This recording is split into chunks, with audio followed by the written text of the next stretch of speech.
čeprav ne boste nikjer našli zapisano v dokumentih, ki zadevajo naše velike resolucije o strategijah nacionalne varnosti in še marsikaj drugega, da sodi med naše naloge tudi čuvanje kulturnih spomenikov, pa vendarle vedite, da jih spoštujemo, da spoštujemo vso mednarodno pravno zakonodajo, ki kulturne spomenike čuva ne samo pri nas, ampak tudi v okoljih, kjer se naši vojaki in vojakinje pojavljajo.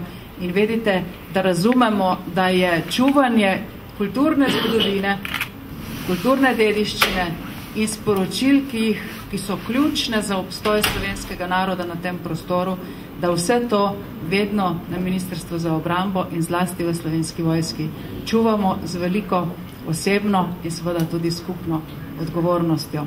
Mislim, da prav naš vojaški muzej in vsi kolegi in kolegice, ki se v okviru Ministrstva za obrambo ukvarjajo z proučevanjem vojaške zgodovine, vedo in se zavedajo, da je treba to vrst spominov natančno zapisati, natančno proučiti in tudi prenašati na nove generacije poklicnih vojakov.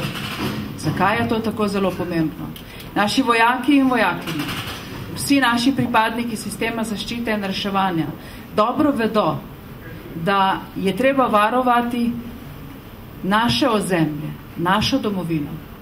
Da to danes ne delamo več samo doma, to danes delamo tudi v tujini, na tujih prostorih.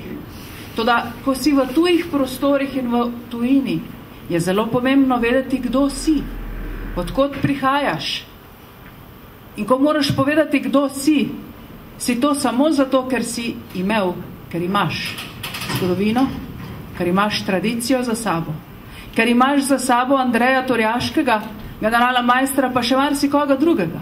Ko imaš vse to za sabo, si do drugih, katerih varnost si dolžan varovati, nekdo.